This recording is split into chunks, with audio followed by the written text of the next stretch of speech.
And welcome back, everybody, to another episode of Bubba and the Bloom, episode 264. It's a live Bloom board episode. Looking forward to talking some last 30 days hitters to see where things are clicking for the final, basically, 6-7 weeks of the baseball season. See where that takes us there. But before we get to that, you can follow me on Twitter at BDentric, the podcast at Bubba Bloom Pod, on Patreon at patreon.com/Bubba Bloom, and my co-host, as always, on Twitter at RyanBHQ, Ryan Bloomfield. How we doing, my friend? Doing pretty good, man. A little bit of a behind the scenes change in routine. We're pre-recording this a day or so early, but as we enjoy our family vacations for the summer. But assuming we're having a good time on our family vacations, I'm doing well. How are you doing? Same. By Tuesday evening when this drops, I will have watched DeGrom pitch and a day in Disneyland. So hey, we'll see. That's good. We'll see. All in all, that's probably a win. It probably depends how Disneyland goes. Well, it definitely depends how Disneyland goes, but it's only day one. If this was day 3, it'd be a different story. Yes. Yeah. You're doing 3 days? 3 days. Yep. Yeah. Yep. So different parks? I've never been to Disney. Are there different? Okay. Yeah, there's Disney and then there's California Adventure. So you either go to one park a day or you buy a park hopper. Costco had a deal right now behind the scenes even farther. You get 3-day park hopper plus like a $30 gift card. And if you would have bought them straight off the site, you're saving like $70. So like the first time we went, we didn't do the park hopper. We saved money, stayed at one place because when you have a little one, that's like you're not hopping all over the freaking place. It's just not happening. But now that we've gone before, we don't really have to see everything. Like she's not going to the bibbity boppity boutique to dress up like a princess now. She's not doing all like we're literally just let's go to Star Wars, let's go write Pirates. Let's go like just that kind of stuff. It's a little different now. Probably that's an upgrade in terms of your universe, I'm sure. Yes. We've seen it all. We'll still do the fun stuff, but it won't be like we have to do certain things this time around. Yeah, it's a little different. So nice. That'll be a plus. I will be almost inbound to Buffalo, New York this time. Yeah. So you go party with the Gronks. Yeah, they are from there. I know. I'm actually going to catch a Buffalo Bison's game later this week, almost like a family reunion type thing. So catch a Bison's game later this week. But yeah, I'd rather be at an Angels game, I think. But yeah. Anyway, I've got 2 flights with the kids. So oof, that'll be fingers crossed. No delays. No anything. 2 flights with the kids and a Raj. So you got your hands full. Yeah, I got those flights. To take care of things both younger and older. Yes. See how it goes. That'll be good. And so with that little behind the scenes talk, folks, we're obviously going to do some news right now as of the moments of this recording. Things may have changed by Tuesday, so keep that in mind. Also, unfortunately, and we've thought of many ideas for this. There will not be a Fab preview this week. Like we've tried to figure it out. The day of recording, Ryan will be basically flying and doing a bunch of things, and then he's got family stuff. It's important. We always say that first and foremost. And I got family stuff, and I'll become just the schedule's never going to line up. And if we tried to do it, the audio quality would be absolutely garbage, probably. So there will be no Fab show this week, but my Fab article and the weekly planner will be free this weekend. Yep. So you guys can check all that stuff out if you like it. Join the Patreon. If you don't, thanks for looking. We appreciate it. But that's kind of our way of saying, in a roundabout way, sorry. But we do have to have a life once in a while, unfortunately. I think this is the first Fab preview we have not done in 2 years, which is a hell of a run. But yes, I know we pride ourselves on consistency and whatnot. But I guess we have to do the family summer vacation thing. So yeah, we'll both post links on Sunday for your Fab article and the weekly planner, which will have the schedules, weekly hitter projections, and the starting pitcher planner as well. So I'll at least get that out to you. But yeah, no Fab preview this Thursday. I will miss you, man. It's like Thursday nights are just, it's Bubba time. I don't know. Yep.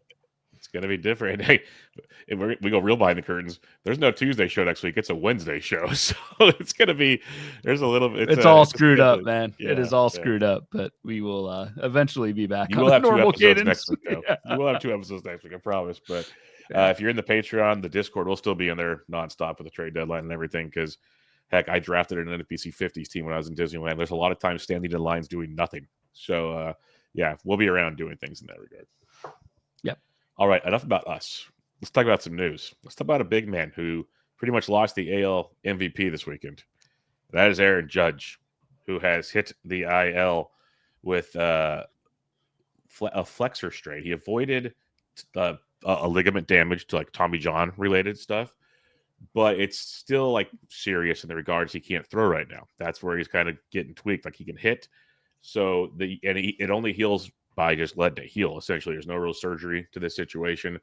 So the Yankees are going to put him on the IL. Hopefully, bring him back. But they can only DH until his arm builds up, Ryan, which means Giancarlo will have to play the field. Which, Giancarlo, I'll say this before I give you the floor here. When I wrote up my fab, and I actually was aggressive and got him in fab this weekend, since he got called up in like early July, or got called up, got added from the IL, he's hitting 277, 7 home runs, 20-something RBIs. Like, he's actually playing very, very well.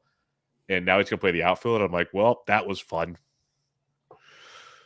Yeah, you don't want that. You want Giancarlo just to kind of chill.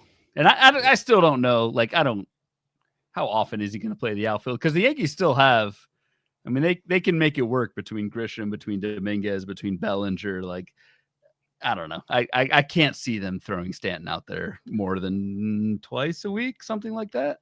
I hope. So you think Stanton loses playing time when Judge comes back? The Judge has to DH. We'll see. Yeah, that's I 10 guess. days down the Yeah, road. and they're not gonna. Yeah, so I guess it would be Stanton who would lose playing time, but I don't know. And I mean, the other thing, do we even know if Judge is going to only miss the minimum and be back in 10 days as a DH? That's the part to me that is kind of sketchy about this. Is like, who makes it back first, Judge or the Bubba and the Bloom podcast? It's a good question. I'll always bet on us. Yes, in anything in life. Yeah, pretty much. So I'll say the Bubba and the Bloom podcast next Wednesday, August, whatever. About 10 days. It's almost like the same time frame. So who comes back first? Yeah. I honestly think, like, I've thought Jason Dominguez should play every day for quite a while now. I think Jason Dominguez will play every day, at least while Judge is on the IL. And again, we'll cross that bridge when we get to it, when Judge comes back. And if he does DH full time, but I think for now, I'm not really a fab thing, but like Jason Dominguez is always someone who I've got on a couple teams. Every week, it's like a tough start and sit decision because he's probably going to play like 2/3 of the time. I think for now, Dominguez plays every day, and he should. He definitely should. So I think it's a short-term upgrade for him. But going to be very interesting to see what the Yankees do once, if Judge is DH only, what they do with Stanton. Because I don't know, man. They can't make that work too often in the outfield. But they also, if you've got a Judge who can DH, you're never turning that down either. Would you bet on Cal Raleigh AL MVP right now? I would. Like, easily? Yes. Okay. I'm also a fool, but I would. Yes. Yeah. I don't know if it's locked up or anything like that. But it's not locked up. But I like my chances a lot more with the guy that's actually playing and not injured at the moment. It's kind of sad. That was one of my first thoughts when I saw the news. It's like, let me bet on Cal Raleigh. Yep. For AL MVP. Welcome to America, where DraftKings.com can sponsor you too. Pretty degenerate mind. I don't recommend anyone. Look at, you're supporting the commercials that say don't allow sports betting in my state. Yeah, not great. Oh man. So we'll keep an eye on that. It sucks, but on the bright side is it could have been much worse. So hopefully, Judge said he wanted to play through it and just DH. They wouldn't let him. So it does feel like it's 10 games. He's back DH, and it's just more the trickle-down effect. Like Dominguez is already playing versus a lefty on Friday, which was big. Yep. Where does that all continue to scuffle out, to your point? And when he comes back, we talked before the show, I said if they could get real shifty here and put Bellinger to first, and there goes our Rice love. He's just gone from the situation because Goldie pretty much sits anyways. So Ben Rice could get the boot on that. They have options, which is scary, and they still might make trades, folks. Yep. All right, next bit of news here. Grant Holmes, another Atlanta Braves starting pitcher, boy. He hit the IL over the weekend with elbow tightness. That was on like Saturday. On Sunday, Grant Holmes was moved to the 60-day IL because they got Eric Fede on the roster, which is always a big upgrade wherever you can. But Grant Holmes just joins, Chris Sale and AJ Smith-Shawver and so many others that are gone. Yeah, straight to jail for Grant Holmes. Like, straight from we were talking before. Like, I was already dropping Grant Holmes Sunday morning when I was doing fab, and then the 60-day IL cements that. The Braves, like, again, pre-recording, but like if this doesn't make the Braves sellers, like, they do not have a rotation anymore. As of Sunday night, it's Strider, sure, but then it's Joey Wentz, Bryce Elder, and Eric Fetty. Like, and also to the point where, in terms of if we're streaming for Fab and whatnot, like you want to target lineups that are going against the Braves now because it is so bad. So I cannot recommend Eric Fetty. We have kind of crapped on him enough throughout the season on various Fab episodes.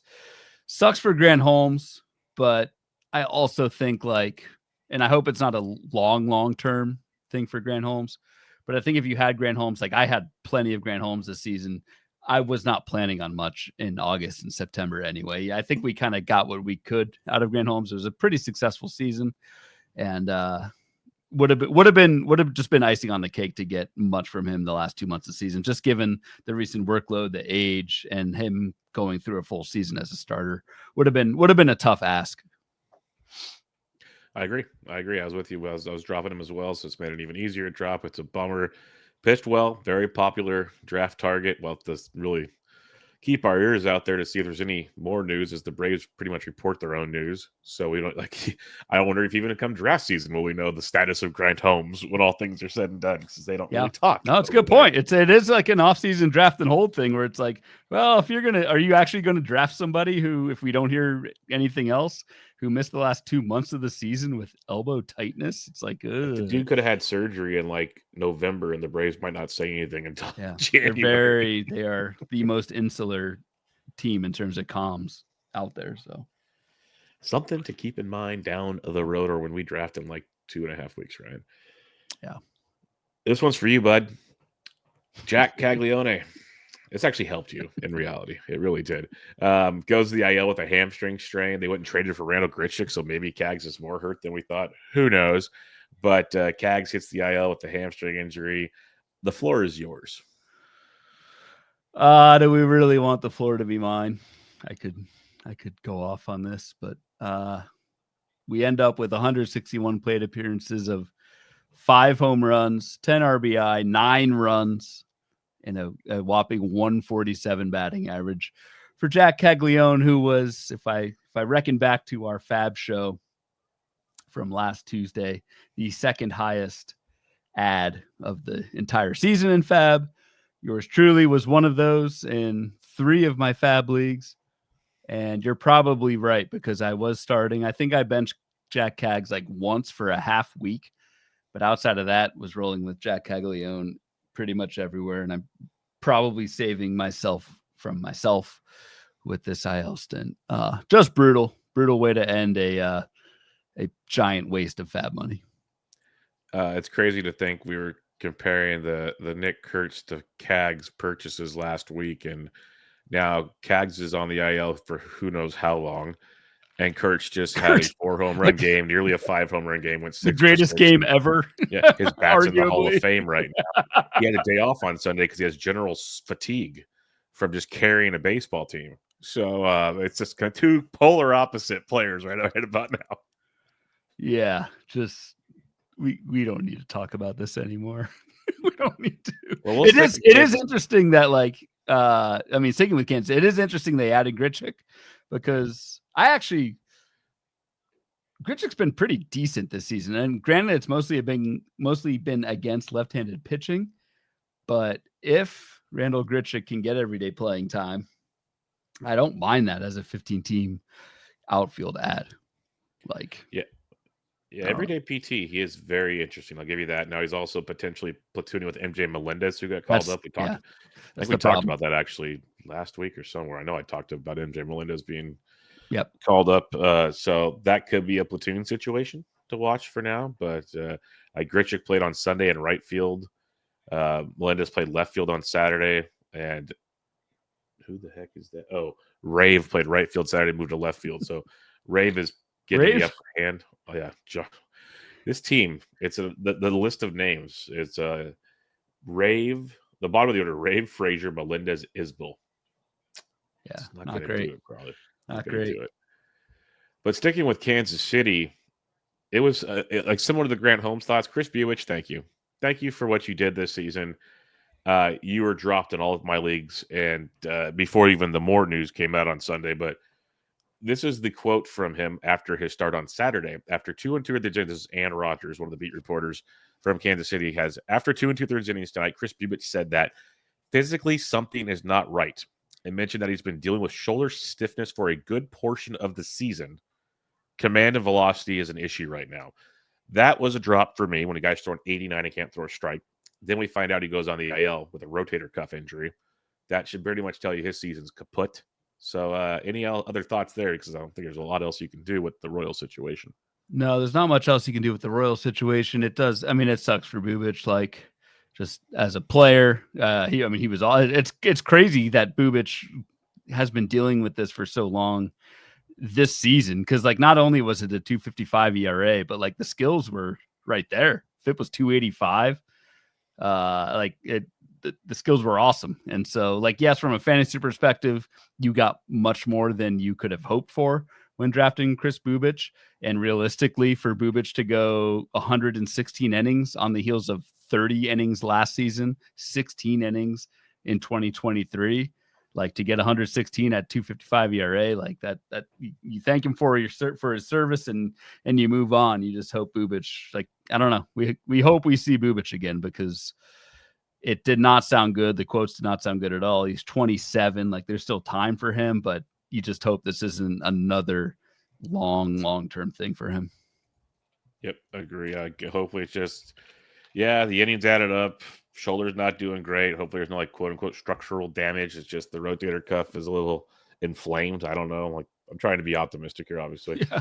But we had that list of guys at the beginning of the season, Ryan, where it's like they're transferring to the rotation. What's the number? What's the number that's going to hit? Like, and we've had guys like Lugos and Michael King's flukishly beat it in the past, but then look at Michael King this year. Like that, Lugo's like the only one that's Ronaldo Lopez last year. What did he do this year? Like, I know we're time traveling here, but like I feel like Clay Holmes is next on this list, and who knows what to expect from him last year. Like it's good while it lasts with a lot of these guys, but like it's just very hard to pitch into August, September with it, but then expect much the following season from a lot of, like, the track record has been pretty clear for a bunch of these guys in the last couple of years. Yep, exactly.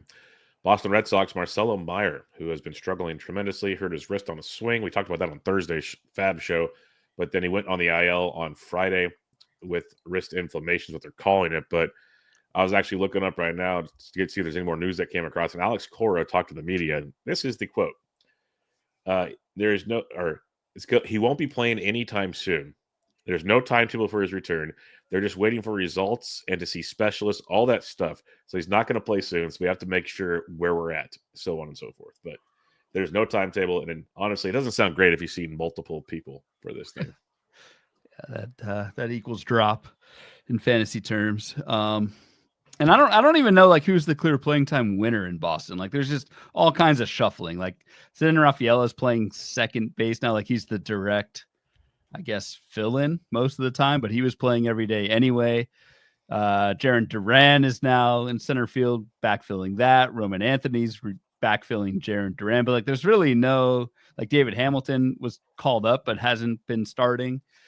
Romy Gonzalez has only been starting against lefties. Like, that's been typical for him. So I don't really see, like, maybe Abraham Toro, but do we really want Abraham Toro after like a 2-week hot stretch a month or two ago? So I don't really know what you do actionable wise with the Red Sox as a result of the Marcelo Meyer IL stint.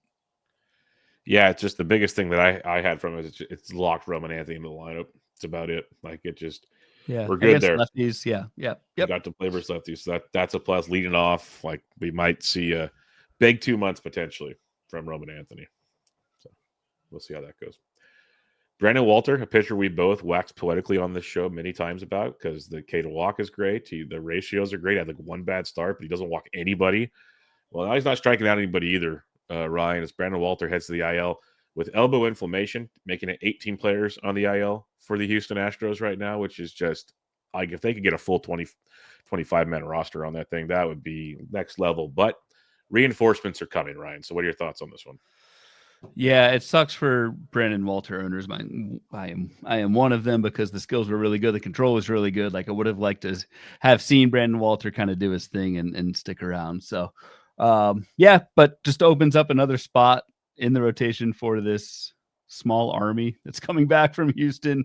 Who Christian Javier, Luis Garcia, Spencer Arrighetti, some combination of that group is coming, or all of them are coming at some point, but they all need rotation spots. So we were joking about like a 7-8 man rotation last week, and I guess there's one less obstacle there. So it sounds like Luis Garcia is the most like ready to come back in terms of rehab schedule. Could be coming back this week, which is great to hear. Christian Javier needs one more rehab start this week, so he's back maybe the end of the week. He's back. Spencer Arrighetti needs 2 more starts. So if you're looking to stash guys, like I guess I wasn't kidding. Reinforcements are coming. When you have 18 guys on the IL, people will come off eventually. JP so France could be coming. Who knows? Like they're gonna, like we joked about it last week. It's amazing they're still leading the West with all these injuries, and now they're gonna probably be better. Like this is their trade deadline right here. Like they're getting their own guys. It's pretty good to have. Yeah. All right, we'll go to the Bay. Landon Roop, who has been a ratio beast, throws in some strikeouts, heads to the IL with, again, shoulder inflammation. But the reports out of his is a little different than others. Like they expect hope. It's a minimum stint. Again, we'll see that when we believe it situation. But that's what he said. That's what the team has said so far. But on the bright side, on Monday, again, we're recording this early, so you'll have seen this start already. The Giants get something, at least Giants fans get something fun to watch. They get Carson Whisenhunt, who's one of their top prospects. Minor league numbers this season, like just okay. There's been a little bit of context painted on that in our Discord from Martin Sokolsky, which is just really good info. But yeah, the skills for Whisenhunt this season: 14% strikeout minus walk, 12% swinging strike. Is okay for AAA, 34% ball rate, so like decent control, but we'll see. Well, you all will have probably seen Whisenhunt's first start by this point, but somewhat tepid in bidding in terms of what I think of Whisenhunt. And again, like you just said, Bubba, the Roop himself, like he might not be out for too long. So we'll see. It all adds up to like, I'm not totally convinced on the skills from Whisenhunt, and I'm not all that convinced on the long-term playing time safety in the rotation either. Yeah, I'll have to spare you guys the Roop. The Roop is on fire for a little bit longer now, apparently. At least you didn't do Roop. There it is, because I guess I just did. Now that's worse. Now that's in my brain now. Thank you, Ryan. We are even worse. Part of this one. I just had the roof is on fire because somehow apparently summer camp, my daughter and the kids were singing that because she sang that today riding a bike to the park. So didn't know where that came from. Like you were way too young to know where the heck that one came from. But yes, what kids learn in the public system. Did she sing the following verse? I hope she just knew the chorus part. Yeah. Must have been like a 1999 Jock Jams or something that it was on. So we're clean version there. Last bit of news here: Alejandro Kirk hits the 7-day IL with a concussion. He's been banged up a lot this year. I don't think he's had a concussion yet. I could be speaking out of school there. I apologize. But they're thinking it's the minimum 7 days. We'll see how that goes. Ali Sanchez was recalled from AAA. Tyler Henneman will be the starting catcher in Kirk's absence. I don't have a lot here, but Kirk is – I just want to shout out to Kirk at least. Putting together a pretty decent season, like a pretty darn decent season. Really solid. He is what we wanted Kyber Ruiz to be. Oh, yeah. That's actually that's a good point. It's a really good point. But yeah, 304 batting average for Alejandro Kirk, 7 home runs, which you don't expect a ton of power from Alejandro Kirk, but 47 RBI. Like that's really good for a second catcher who was, I believe we talked about Kirk a little bit on our midseason position review series around the All-Star break, but just kind of quiet, sneakily, really good value in 2 catcher leagues from an ADP that was very palatable. So certainly for Kirk's sake, you hope the concussion IL stint is short just because it's not long-term damaging for him. But the Blue Jays could certainly use his bat in the lineup because I don't think you want any Toronto replacement catcher, even in 2 catcher leagues at this point. Yep. I agree. I'm not going after any Tyler Henneman at any point in time. No. Just hope Kirk comes back and we can move on with that one. Yeah. All righty. Let's go to the live leaderboards here. last 30 days, hitters. We'll do pitchers next week, but this is kind of our monthly check-in to the live leaderboards, which, as Ryan will tell you shortly, you can get with Patreon. It's exactly what it is. So these last 30-day leaders, risers, and faders are part of what you get for joining the Patreon. This is a live BLOOMBOARDS Google Sheets that you get access to by doing so, and they're updated every day throughout the season. So every morning I go through and update all these, and just really good ways to kind of keep tabs on things that, especially now with dog days, it is so easy to see a lot of these guys slip through the cracks. If you're really not paying attention to what's going on, you're starting to look at football, whatever, you can kind of take a look at these boards and see what's going on over the last month. We've also got year-to-date boards as well, team level boards and stuff like that. So yeah, if you're interested in checking this out, want to support the show, as always, you can subscribe to the Patreon. It's a ton of fun, in the Discord, which is a part of that as well. So in terms of the last 30-day boards, this tab that I pulled up on the YouTube channel, we've got 3 boards here. So what we're looking at, and we'll go through each one, Bubba, I'll let you kind of drive as we go, but just very quick synopsis. We've got a last 30-day strikeout rate, risers and fallers, and we have also got a power metric, 90th percentile exit velocity, just to kind of see. I never like to look at strikeout rate in a vacuum. I also want to see what does the power look like in terms of these risers and fallers for K rate. So we've got that. Similar thing, but flipped. Got the last 30 days risers and fallers in 90th percentile exit velocity. So you're basically your risers and fallers in power over the last 30 days, and then the strikeout rate attached to that. That's color coded. And then the third and final board on this tab is the last 30 days barrels, leaders and fallers. So some interesting name type rising up to that. We'll just say Nick Kurtz is number 1. We're not going to spoil that one for you, but Kurtz is number 1 with 20 barrels over the last 30 days, which is Unreal. Just unreal and on brand as well. So yeah. Wow. Awesome stuff there. So let's get cracking at it. Like you said, last 30 days strikeout percentage, guys, and it checks out with Tommy Pham leading the way here. He's gone from 27% to 11% over the last 30 days. His EV 90 has gone up. The overall production from Tommy Pham has been absolutely crazy, and it kind of goes in line with the eyesight change, similar to a Max Muncy situation. Pham has talked about it. It's bothered him for a few years now. Would he get glasses? No, he got LASIK or something like that, and okay, and got it checked out. So if you just want to just do the old boring since July 1st, just overall numbers for Tommy Pham, dude's hitting 345 with 2 homers and 7 steals. But the big thing to your board, the strikeout rate, he's still walking 10%. Like, the dude's locked in. So love that he's on the top of the board, because it checks out. And it's a guy that I know we've mentioned on Fab shows, and I've seen other people like Dr. Dave and guys tweet it out. People still aren't picking him up in leagues. It's wild, but it happened this week because of the Colorado series. But Pham has earned the right to be on, I even think, 12-team leagues personally. Yeah, I wasn't on Pham this week in Fab, largely because of the Colorado series, like you mentioned. I think you got him in tout, right? So yep, you are on board there. But also, I mean, just playing every day, and it is interesting because, yeah, you look at the season to date line for Tommy Pham. Like, if you were to look at that, and when you're going down whatever site you use for Fab, it's like, oh, he's hitting 258 with 4 homers in 262 plate appearances. Like, I'm not touching that guy. But 3 of the 4 home runs have been in the last month. You look at now this Bloom board with the strikeout rate drop, but also it's not only just more contact, it's quality of contacts. And that's why we have that EV90, that 90th percentile exit velocity at 106. And league average for EV90 is 104.5. So making above average contact and making a ton more contact, Tommy Pham is, with the playing time on a team that, quite honestly, does not care what they do the rest of the way, assuming Tommy Pham is still on the Pirates by the time this podcast publishes. Oh, he might not even be there when the Colorado series comes around. I just thought of that. Good point. I mean, who's going to trade for Tommy Pham? He gets traded almost every other trade deadline, it feels like. Yeah, we'll see. You just got to have a metal detector in the locker room. No knives allowed. He's good to go. No one who plays fantasy and football. No fantasy football drafts. I mean, there's a lot of qualifications here, but no, Tommy Pham, I think in 15 teamers, like you said, maybe 12s if you're desperate and good matchups and whatnot.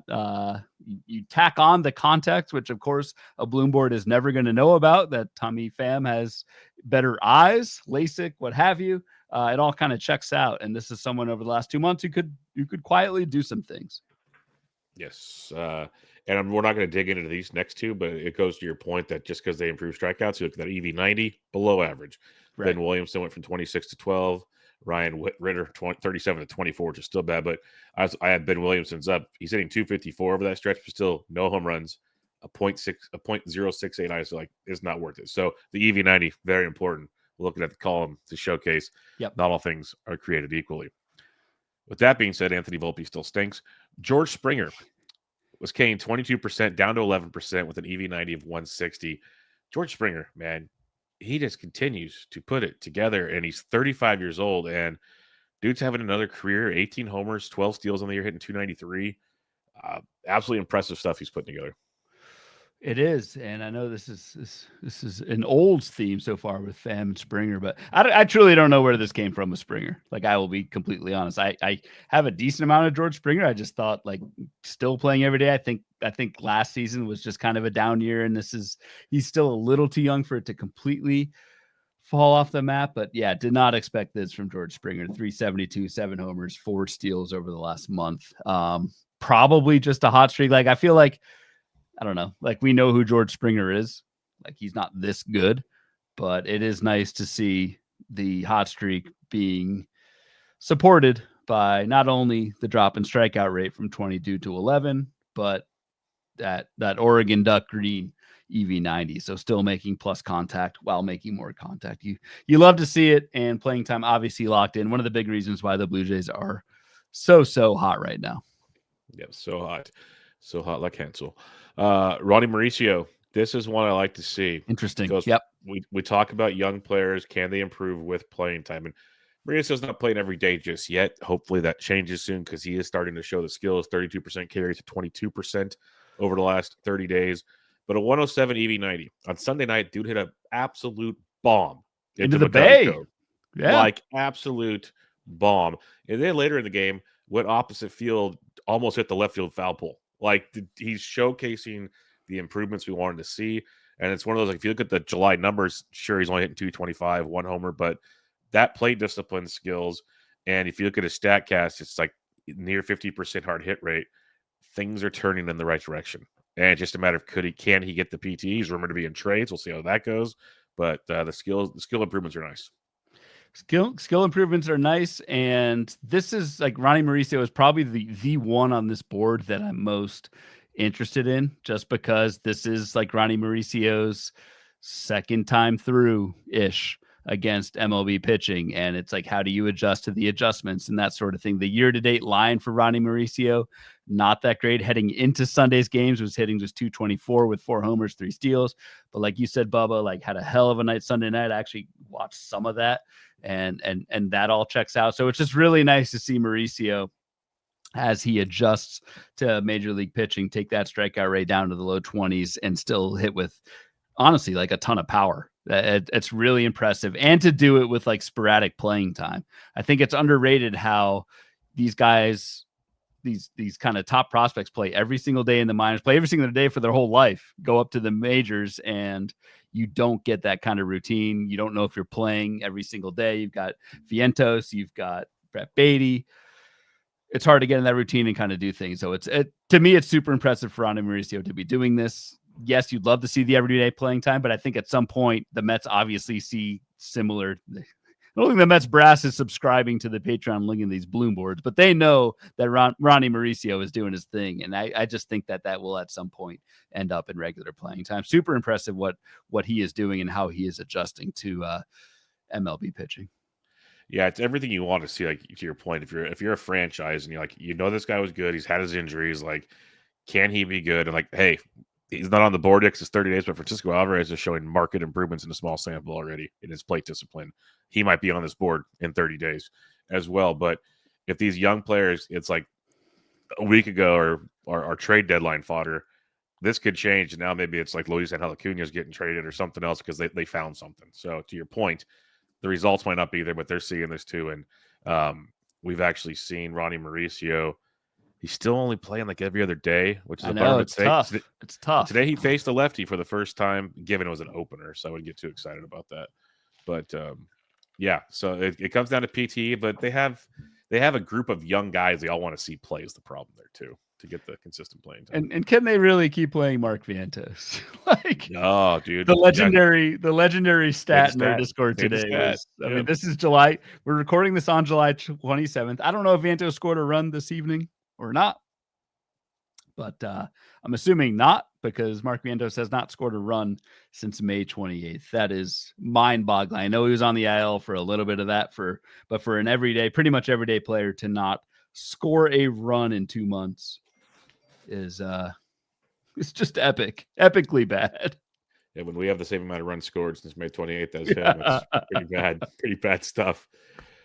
Let's talk about another young player, Ceddanne Rafaela. He's gone from 21% to 11% K rate over 30 days. 105 EV90. Dude took the world by storm for about a week and a half. Still having a really good July, though. Hitting 306, 5 home runs, 3 steals. Now he's going to play second base every day. He's moved up to like 6th in the order consistently, which is another plus for Rafaela. It's just one of those, again, Ryan, like another young player who last year he'd have his moments, but for the most part, he was tough to roster. This year, it kind of looked that way early on, but as the season's gone on, here we go. I just hope it doesn't changing positions again, because that seemed to be the problem last year. But good to see that this board checks out with the success.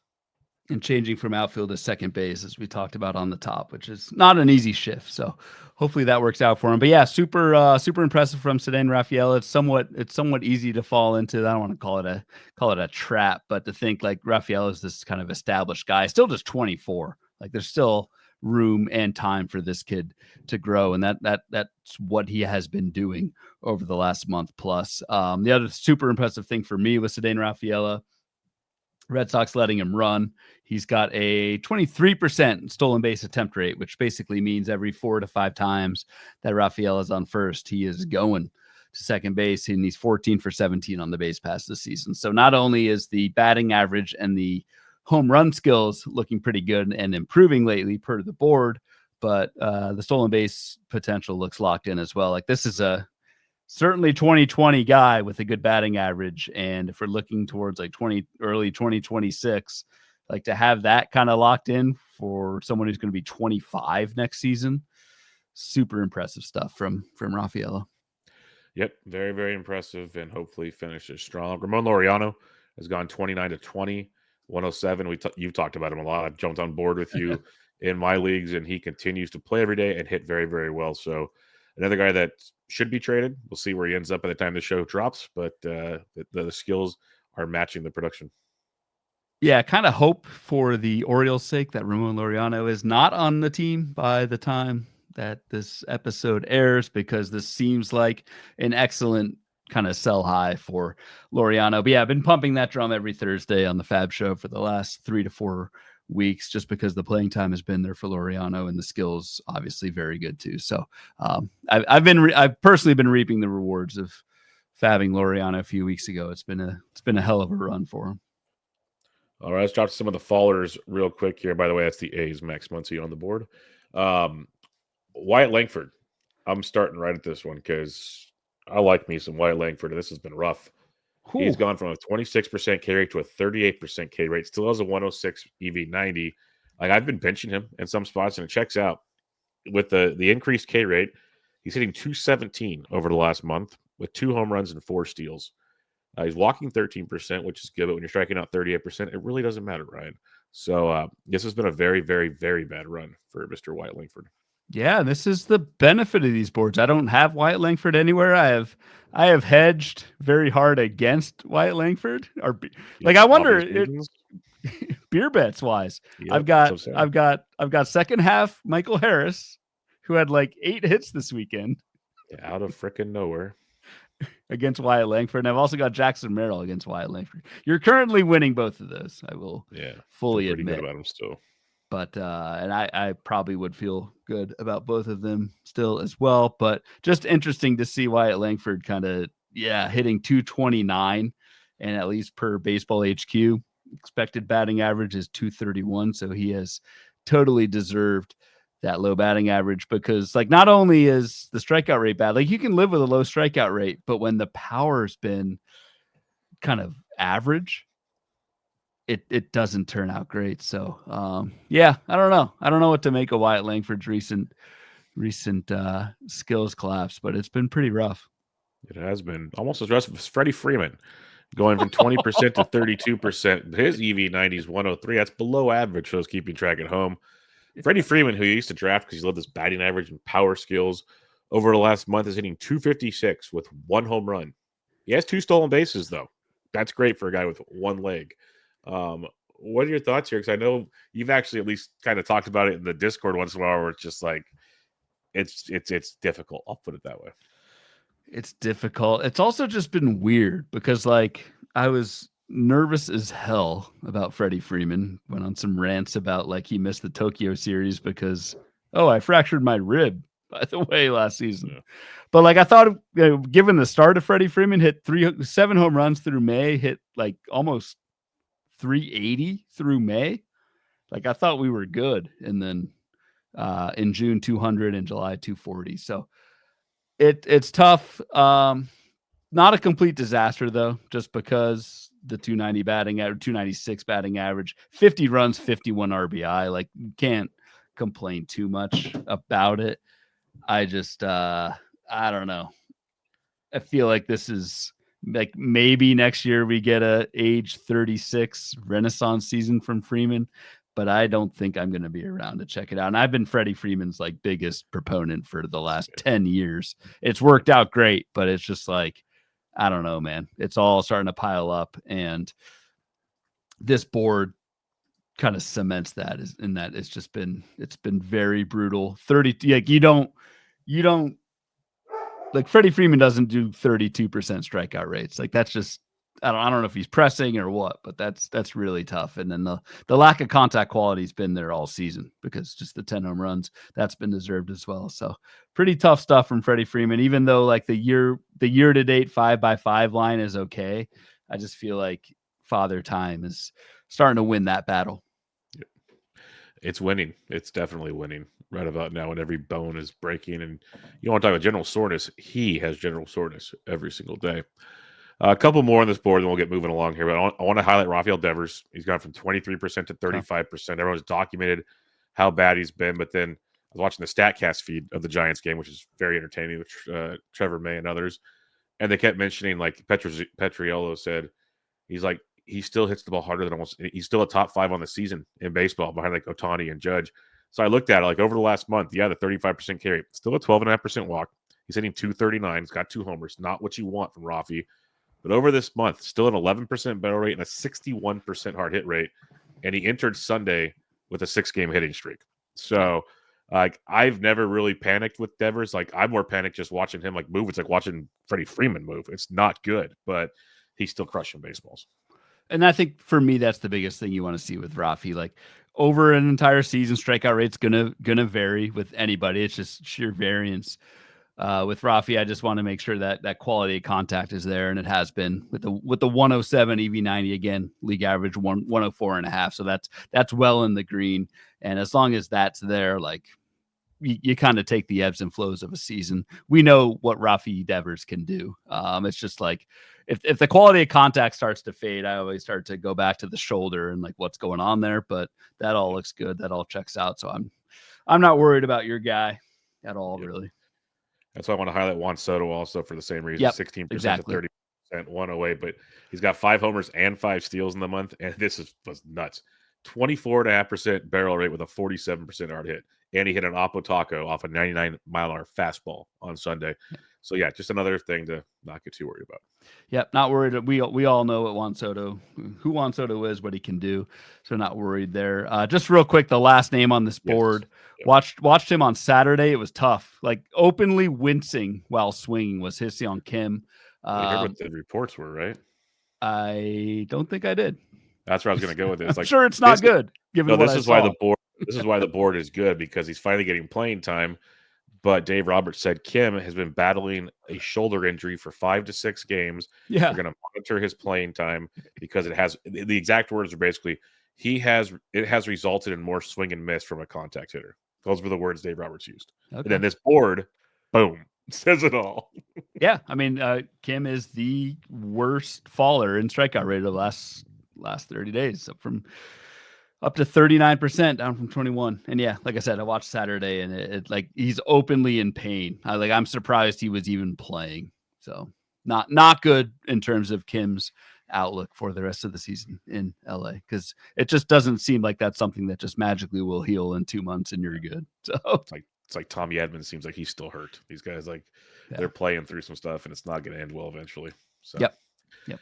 Go Giants. Oh, all right. Next board. What are we seeing here at the EV90s? All right, so this is a similar type thing, but flip. But this is the highest power, raw power risers in terms of 90th percentile exit velocity, which again I like to use just because it's a really good proxy for kind of small sample power. A lot of things I hear and whatever use max exit velocity, which is fine, but that's just like one batted ball. With 90th percentile, it's if you hit 10 balls, what's your 9th hardest hit? It's a little bit more of like it protects against those outliers. So similar type deal as we are looking at the biggest risers and fallers of 90th percentile exit velo over the last month, but also painting that context color-coded strikeout rate over the last month. So if you're selling out for hard contact, and your strikeout rate's in red, I'm not as impressed. But if you rise and you have a good strikeout rate, similar to kind of what we just talked about with the last group, I'm a little bit more interested. Yep, for sure. And I won't go too deep into these ones, but because it's interesting. Like Jake McCarthy, we don't think power when you think Jake McCarthy. Yep. Same with Cole Young. Same with Will Wagner. Mark Vientos is on the board, which is really funny as well. So, like again, it goes back to when we talked about the last board. Not all things are created equal. Dig in and see what's happening. I do like seeing Mickey Moniak on the board, though. I've been pounding this drum. I keep getting the feedback. Only play him at home as splits are bad. And I keep saying, look at like the last 2 months, like month to 2 months. It has improved a ton. So don't look at the season-long splits on this one. He went deep on the road again this weekend. Just going to throw that out there. Yep. And these numbers are showing the massive improvements. Even running a little bit, too. 7 stolen base attempts, 5 for 7. So you like that? For me, for Moniak, it's to the point where it's not a home road stream. It's just a lefty righty stream. Because I don't think he's playing against lefties, but I don't think that changes. But I think you can start Mickey on the road. I'm very hesitant to keep talking about Mickey Moniak because you might break out in song, Bubba, but you haven't yet, so I think we're okay. But no, super impressive stuff from Mickey Moniak to take that raw power from league average before July up to 108 for 90th percentile exit velo. That's really good, and to do it with a low 20 strikeout rate over the last month. Your guy's looking good, and wish I had more of Mickey Moniak. You've been pounding that drum, like you said, for a while now. I think that continues. Yep, it's nice. I wanted to shout Denzel Clark here. Got the really bad injury, but he was starting to improve. Like the 33% K rate is bad, but it was actually improving as well. Like sadly enough, he was showing signs of, again, a theme of some of these where it's young players figuring stuff out. Like it's good. Roman Anthony, though, we've already hit on him getting more playing time with the injury to Marcelo Meyer. If you look at his last month of at bats, he's just a hitting machine now. And this checks out. Like, I don't even think we cracked the surface with what this guy could really be. Like, there's been a lot of quotes coming out recently about players that have played with him. Bregman said it reminds him of when Jordan came into the league the first time. Walker Buehler says he's played with a lot of great players in LA, and he ranks near the top when they first showed onto the scene. Like, there's some guys talking very highly about Roman Anthony. And it's crazy. Roman Anthony, I would have bet the under on this in any kind of bar bet. 2 home runs all season. I did not. He's just a hit right now. That's it. Like, it stays in the park, but he gets on and runs. But the hard contact's there. I mean, it's a heavy ground ball rate. That's kind of the thing. That kind of goes to what you were saying. Just putting the ball in play, hitting it hard, but 25% fly ball. Like you want to see a little bit more lift there, but that's honestly, in terms of like the long-term overall outlook for Roman Anthony, it is awesome to see him making harder contact and kind of staying afloat in terms of the strikeout rate. So feel like this is kind of a budding giant. That it's going to click very soon. We just don't know exactly when. Really looking forward to seeing where he gets drafted in our on baseball draft. Yeah, August 20th. By the way, we've locked in that draft date with especially Rob without DiPietro. especially without our boy's inflation because he's not in the draft this year. So That's right. That's right. DuPont's not in the. yeah, so that inflation won't be there this year. We're gonna miss him. Oh, like no people do not understand how great that stream is. Like The DMX Xander Vogue, whatever it was, I'll never forget for the life of me. That So, was like, one of the funniest things. you're always surprised when like someone goes viral. Not But him. like, were you that surprised when No. you saw DuPont go viral at the I Red was Sox? surprised Like, I it's was like, taken him that okay. long. I'm surprised it's taken him that long. That's what I'm surprised of. Because like meeting, okay, we're gonna go down a little rabbit hole here for a minute. Meeting DuPont in Vegas, Yeah. still, and he's one of the nicest human beings on the planet. Like I would love to spend any time with that man. Like great conversations, Yep. but it's genuinely who he is my point. Like this is who Jason DuPont is. The first room auction we walked into, DuPont's on the left side. Booms, our boy Jason Anthony goes, just watch the show. It's about to take place. And no lie, DuPont bids on himself, like bids himself up at the table. His eyes when players outbid him, just for the whole 5 hours. It wasn't just like the early vote. It doesn't stop. It was legendary, not to mention the stories we were told later. To wrap around, the stories really make you wonder, how has he never gone viral before? Yeah. And to folks who have like no idea what we're talking about, this is the guy who called the shot for the Ceddanne Rafaela extra innings home run maybe 2 weeks ago, and then was like interviewed the following day by broadcast teams because he's an everyday season ticket holder for like 20 years. It was just funny. I was like, yeah, kind of surprised he went viral because it's just the luck of it. But I'm also like, yeah, that totally checks out. Yeah, totally. Like if anybody's gonna do it, because he doesn't miss a game. Like the guy's amazing. He's a great human being. Like I'm so glad he got that. I wish it would have gone farther. Like they need him on, like get him in a studio to stream a game live or something like that. Would be freaking epic stuff. Just take the filter off, let him run. That'd be good human being, great guy. So go get your Roman Anthony. He's gonna get that shirt pretty soon whenever he beats up a Yankee. So have fun with that. Wanted to highlight Ramon Laureano. Checks the second board already. Just we don't have to talk about him more, but again, we like to see correlation in some of these boards. There he is. So there you go. Yep.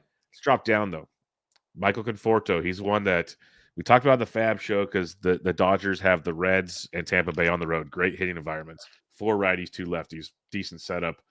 I dug into him before I wrote up the Fab column, and I still wrote him up because I like the skills. There's still questions. He's still sitting for some right. Like the playing time's bad, but went deep over the weekend. Like there's something there with Conforto, but I'm not in love with this. So my point in a real gibberish way there is this board kind of makes me feel more confident in my kind of quasi stay away approach, if that makes sense, than go forward approach.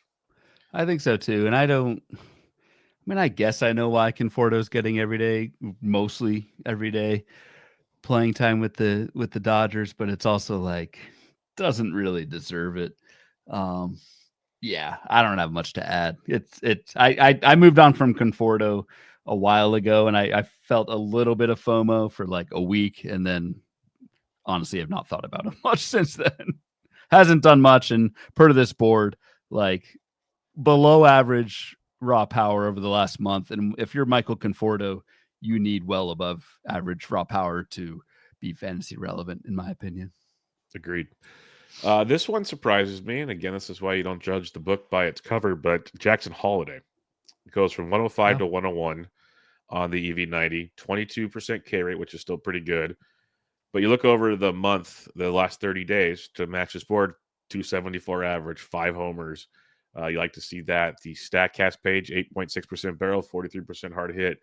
So I guess it's just one of those where he's just not consistently hitting the ball hard. He's still getting his, but he's just not consistently hitting the ball. I love to see like a correlation between like EV90 scores and barrel rates. I wonder what that would be like.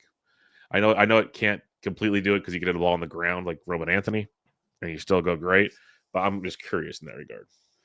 Yeah, I am too. Holiday's one, like, honestly, I probably need to check in a little bit more and see what's going on. Just because, like, he's on this board with going from average raw power to pretty bad raw power. But over the last month, Jackson Holiday, to your point, Bubba, like, why this is surprising, 5 home runs over the last month. Like, you would think this is someone who's taking off.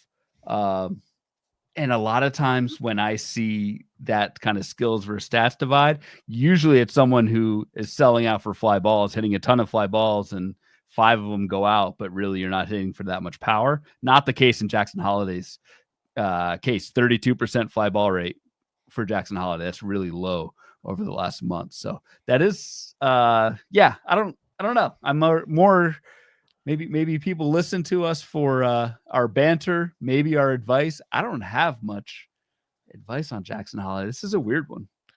I just keep playing him. It's towards the top of the order. Sure. Dude's gonna hit over. Yeah. He's gonna hit over 20 home runs this year. And I almost cut him back in the day, and I held him 1 week longer, and it paid dividends right about now. But yeah, it's a baffling one for sure.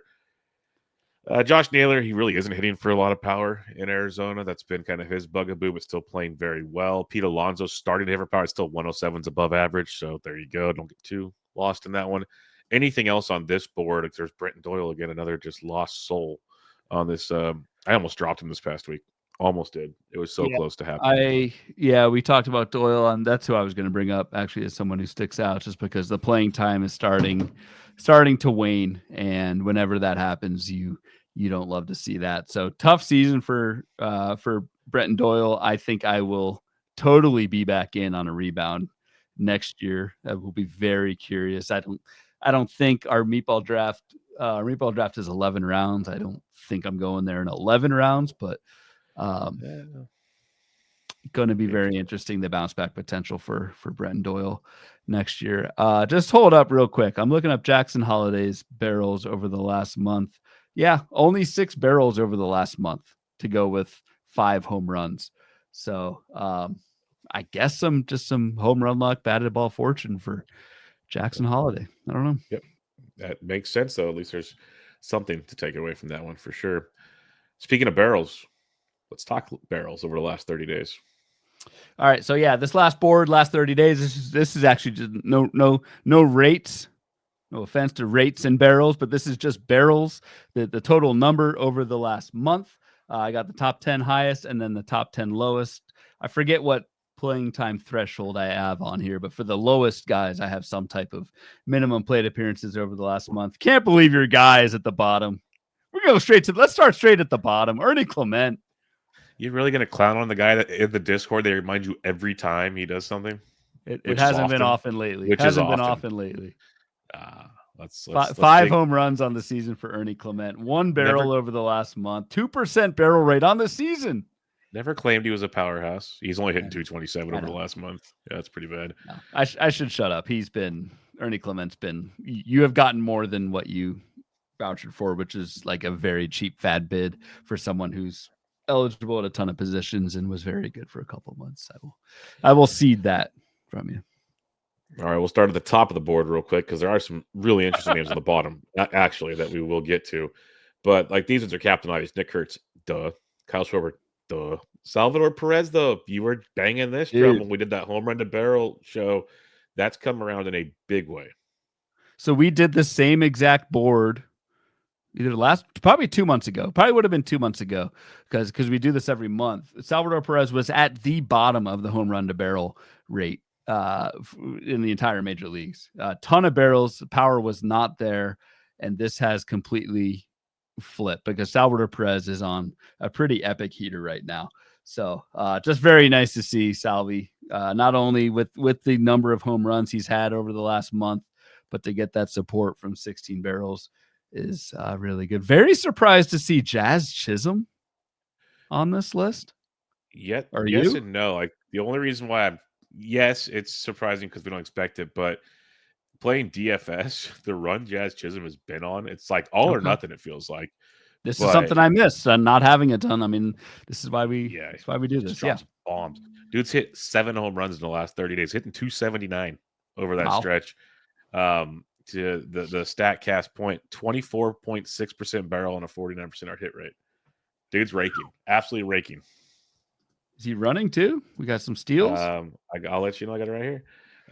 0 steals. Okay. Well, damn. Yep. trying to continue to the wave there, but no, it's all just let's grip it and rip it. He hits 3rd, 4th, or 5th every day, right in the middle of the order. Huh. Yeah. On the season though, Chisholm, wow, 254 batting average, 10 steals only. Would have thought more. Maybe that's a Yankees thing. This is also why when you go and quote unquote draft a rabbit, you don't stop there. Yeah. Because if you drafted Jazz for his 30 plus steals, that is not good, Bob. Yeah, did not realize Jazz with just 10 steals. That's interesting. But no, hell of a run for him with the power lately. That's at least he's salvaging that part of it. And you hit for power in the Yankees lineup. That's you have extra benefits on top of just the home runs. Joe Adele continues to crush, which is great to see. It wasn't just like a hot streak. He is legit doing the thing now, which is good. Corey Seager's healthy, playing really well. We've seen this story. Like I've always given him his kudos when he plays. My gripe's always he doesn't play. So right now it's a good run for Corey Seager. Yeah, and it's not only just the injury history, but it's also the no speed from a spot where you at least need to plan around. Guy does have one steal this year, but I don't know. 273 batting average, 15 homers on the season for Corey Seager. He's hit over half of his home runs on the season in the last month. Still a pretty disappointing pick. Still time for Corey Seager to make right, but you also have to assume he's going to stay healthy over the last 2 months, which is no sure thing. All right, before Shohei's another obvious one.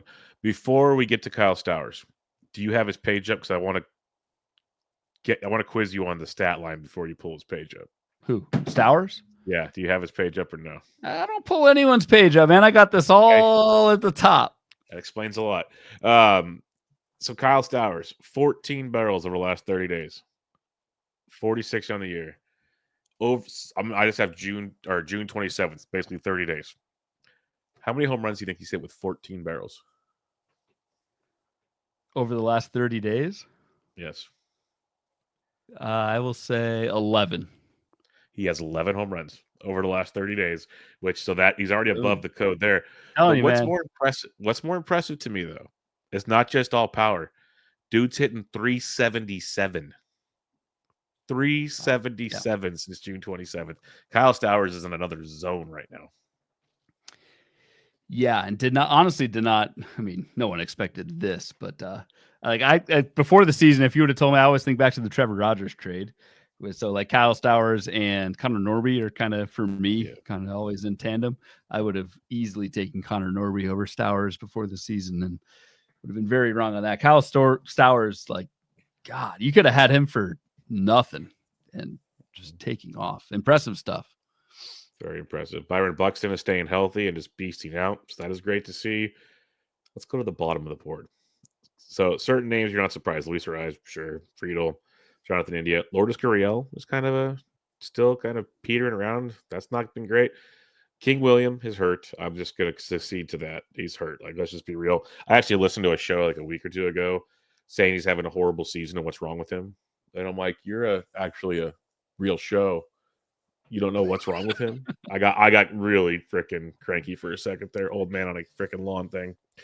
But I digress. That is you nowadays. But no, it is interesting just to see. I mean, on the entire season for William Contreras, just 12 barrels, 4% barrel rate. Like that's really bad. But yeah, obviously he's hurt, and that's why. Let's hit the biggest name on this board, Ryan. Yep.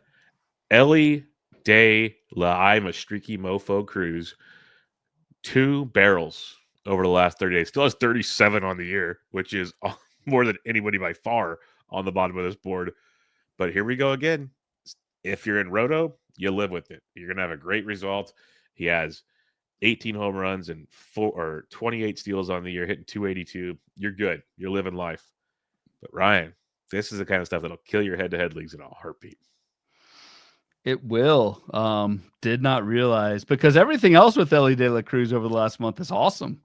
Still hitting 315, 7 steals. Like, that's all there. I don't know. I don't think we read zero home runs. No, that definitely hurts. I don't think we read into it too much, but because actually the strikeouts are way down over the last month. So maybe this is some type of temporary change in approach for more contact for Ellie. 49% ground ball, 29% fly ball. Yeah. I mean, he's always been a big ground ball guy. Yeah. It's just, you think if he hits 30% fly balls, like, a good chunk of those go over. So yeah, I don't know. It's for me, it's more just like eye popping, interesting to see Ellie De La Cruz at the bottom here, but not very concerned in terms of long term. Like you said, if you're in season long roto, you take the ebbs and flows. This is still someone who has Ellie De La Cruz has 78 runs, 67 RBI. Like he's got to be near the top. And if you add those two together, those kind of hidden roto stats, got to be near the top in the majors. 18 homers, 28 steals, hitting 285. It's funny. Everyone said, like, myself included, hate to say everyone because I was one of them. It's like, oh, I don't want to take Ellie in the first round because I don't want to bag my batting average. Yep. Guy's hitting 285 and 452 plate appearances of 285. It's interesting. I know I'm talking about a lot about Ellie just because I don't have him. It's just interesting to check in and see what he's been doing. And I'm not clowning him either. Like I still expect him to go like 30-40 on the season. Like I'm not, because he's so streaky. Like he's gonna find a 3-week span where he's just the king of the world again. So it's to the point you're making. This is just one of those, like, you expect Luis Ariz to not barrel the ball. You expect JP Crawford to have Ellie Daly. What? What? Mm-hmm. There's 3 Cincinnati Reds on this list. I know there's Matt McClain next. Yeah. Not McClain's starting to swing it a little better. Couldn't get much worse, but yeah. Yeah, I guess. I mean, with Matt McClain, I guess we should talk about him real quick. Like the batting average hasn't been there.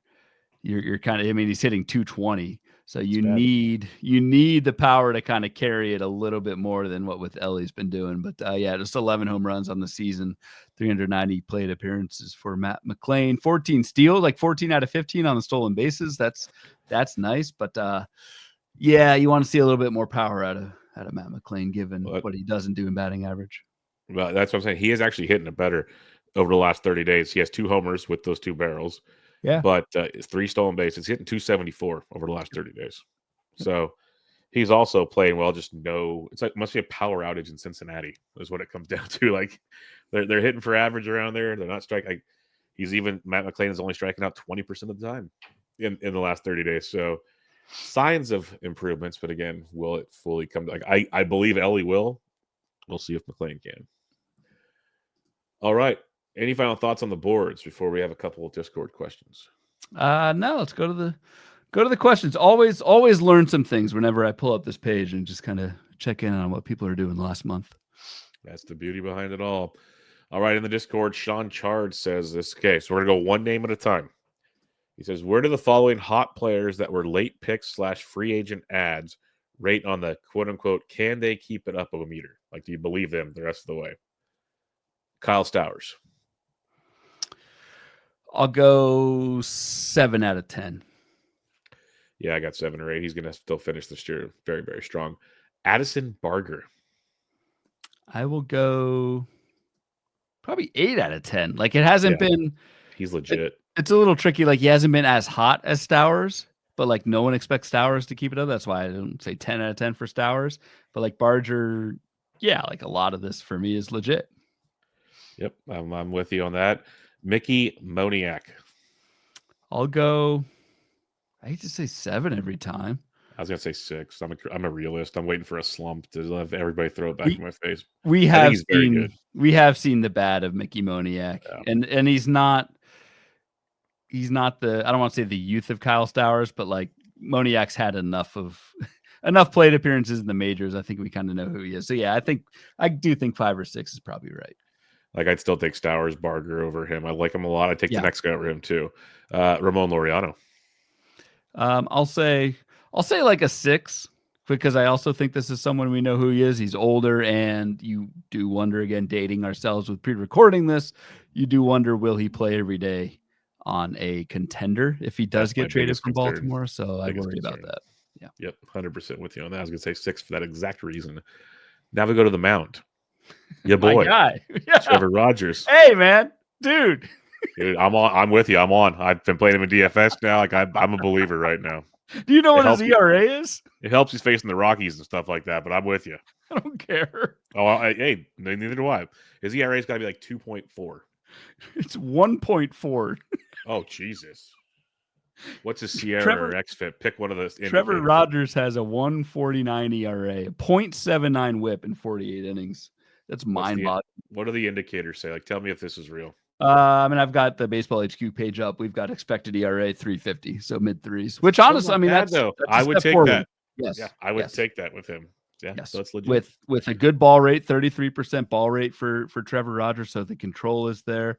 Velocity's back a little bit, not missing a ton of bats, but enough. Almost a 12% swinging strike. So in terms of like, what's the name of the meter? Can they keep it up? Meter? Yep. I'd give it like a 2 Oh, because I'm waiting for that shoe to drop real hard, like 'cause hard. it's a 149 ERA. No one keeps that up, especially Trevor Rogers. But like, I don't know. I feel like he's a high-end streamer / back of the end rotation guy in 15s. Let's just be realistic. So let's say it's a 1.5 ERA and his xERA is 350. So to get back to the 350, you're anywhere between a 4.5 to a 5 ERA for like a little while. So he's a quality start pitcher. I'll take that right now because he strikes guys out. Like, Sure. Yeah. give me him as a 6. I think there's something there for sure. So I'm on board. Wow, I'll say it came for around. you. Yep. Quinn Priester, who has been nothing short of outstanding, and I'm a believer. It's innings to me. Is where do the innings go on this one? But I'm going 7. Do you mean like does he stay in the rotation or does he? How many innings pitch do they give more? him? That's the Okay. biggest thing. That's fair. I'm like a 7 or 8. Yeah, honestly. Like there's been some Arsenal approach changes for Quinn Priester. I thought Quinn Priester was like 30 years old. Young as heck. He's 24. Yeah, he was a former like one of the Pirates' top prospects, and they just couldn't figure out how to utilize him. But he's still just 24. Like he's still a prospect almost. It's Yep. impressive. Yeah, like Boston had him earlier this year. They might want him back. That's what I mean. Like he has the feel of like a 30-year-old kind of journeyman, been tossed around, but no, did not. Would have definitely taken the over on 24. I'm like I would much rather have Priester than Trevor Rogers rest of the season. I don't think that helps people, but like Trevor or Quinn Priester the last since he's made these changes to his arsenal, like the skills speak for themselves. Last one from Sean Chard, Matthew Boyd. God, he's in like Cy Young conversations. Yeah, he has. I do clown myself over a ton of fab pickups and whatever throughout the season. I have a ton of Matt Boyd, and it is paying off. 11 wins to go with it. Did not think he'd pitched this far into the season this well. I would say, I mean, you're going from a 2.20 ERA. I would say Matt Boyd's like a 5 or 6 on the can he keep it up meter, not only because of the likely skills regression. You got to worry about the innings at some point. You have to. I mean, yeah, I got a 5 from Matty Boyd for that exact reason. Yeah, like I don't know, man. 39 innings in the majors last season, 71 in 23, 13 in 2022. He hasn't thrown 118 innings in the majors since before COVID. So it's just like, I don't know. Yeah, tough. I love what we're seeing. I'm rooting for him, but I'm a realist that like eventually, like he's another one in the conversation preseason with Bubich and company. Like we thought, like okay, when's Boyd's innings? Like he's a part of that conversation. Unfortunately, like I'm not rooting for an injury. I'm not asking for it, but just being realistic here. So yeah. We got a shout out from Ricky Zito in the chat. I don't have to read it, but thank you, kind sir. That's kind of you. Michael C with a hat tip to Rob D for this one. Can Tony Tony DeSclafani, for those keeping track at home, be a deep league savior? His changeup is different, better. With anticipated trades, do we see him getting some rotation run? What do you have on this one, Mr. Bloomfield? I think DeSclafani could be, but you have to hope that the Diamondbacks do move DeSclafani, who's been pitching 50 to 60 pitch stints out of the bullpen. You have to hope that the Diamondbacks actually make that move, and then B, that this can hold up over 90 to 100 pitch stints. And given DeSclafani's track record, I mean, this is a 35-year-old dude. Like, yes, you can still change yourself at this age and still be effective. I'm still skeptical. And in terms of like the way Michael frames the question, a deep league savior, I don't think so. Yeah, like, do I think he could be a deep league streamer? Yes. Do I think he could be a deep league savior? Maybe I'm just Jaded. Yeah. Jaded from his time. He does so well, like the first, sometimes second time through the order, and then boom goes Dynamite. So they got to trade Merrill Kelly and or Zach Gallen. To your point, he'll get a shot. I do believe he'll get a shot. It's just like to your point, can he give you 5 to 6 innings? I think there's gonna be a lot of rockiness in that. He might give you a few here and there, but it's gonna be tricky, especially in that division. If you think about it, you got the Dodgers. Yeah, they're not playing great, but you still have the Dodgers. Maybe he has to go to Coors. Eventually, you'd imagine the Padres wake up. These are all what ifs. Who knows? But like, it's not the easiest, road as well. Yeah. Yep. Well, that'll do it, my friend. Another episode in the books. Again, folks, thanks for putting up with us and pre-recording this. And no Fab this week, but we'll be back with you guys next week. But sorry, final thoughts, Ryan, as we head out on our little summer breaks. Which honestly, I haven't had a summer vacation since I was in college. Yeah, and honestly, I'm a little impressed we've made it 2 full seasons not missing a Fab show, because especially as our kids get older, summer vacations are inevitable. That's why I'm going on one, strictly because I have a kid now. That's what the whole point. And well, sorry to cut you off, but I'll give it back to you.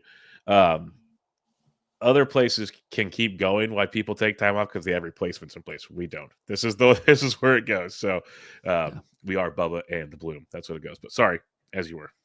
Oh man, hope you're having a good time in Disneyland as we speak. Hope the lines aren't too long. Hope the weather's fine. Hope you enjoyed Jacob deGrom's gem.